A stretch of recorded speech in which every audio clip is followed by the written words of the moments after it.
Hindi na ba nagpaparamdam ang mahal mo? Bigla na lang ba siyang nawala at di na kumontak? Gusto mo ba na bigla na lang siyang bumalik at magparamdam? Pwes, gawin mo ang spell na to. Gawin lamang ang spell na to tuwing Friday at Tuesday. So, alin man sa dalawang araw pwede mong simulan. 12 a.m. to 5 a.m. Pwede rin pag full moon or new moon. So, eto ang ating mga kailangan. Red candle, puting papel na pahaba, red ball pen, pang pinch ng candle. Pag naggagawa tayo ng spell, pag gusto natin bumalik, wag nating hihipan ng candle. I-pinch natin para mamatay. Tapos, cellphone with back cover at name ng target. Kailangan full name, alam natin ang pangalan at apelyido. Kasi kung karelasyon natin yan, dapat alam natin ang pangalan at apelyido, pati ang birthday. So, sindihan ng candle. Ayan, nakasindi na yung candle. Manalangin muna, isang Ama Namin, isang Aba Ginoong Maria, isang sumasampalataya. Pwede niyong sabihin ang panalangin sa Tagalog or Latin, pwede din dialect nyo or pwede rin ang English. So, kunin ang white paper, isulat ang mga salitang ito o orasyon.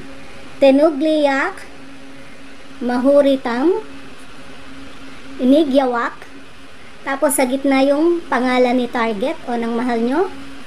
Tapos sa ilalim, haklistem, ratoresat, declarum, rerosarum.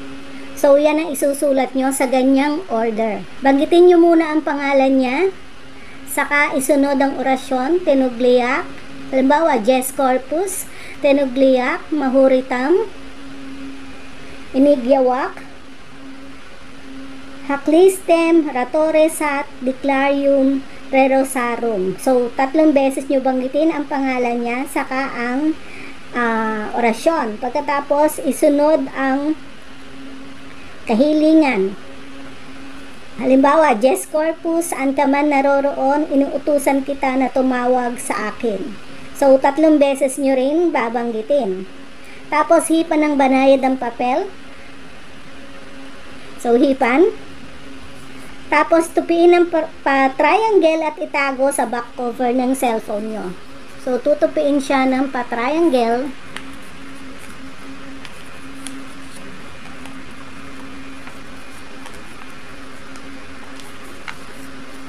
Yan. Tapos, itatago nyo sa back cover ng cellphone nyo.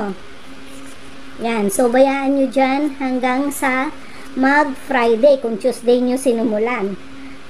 So, pagdating ng Friday, kunin ang papel sa likod ng cellphone at ulitin ang spell. So, kukunin nyo sa ilalim ng cellphone nyo at uulitin nyo ang spell. So, magsisindi uli kayo ng red candle, tapos uulitin nyo yung pinaka-ritual lahat.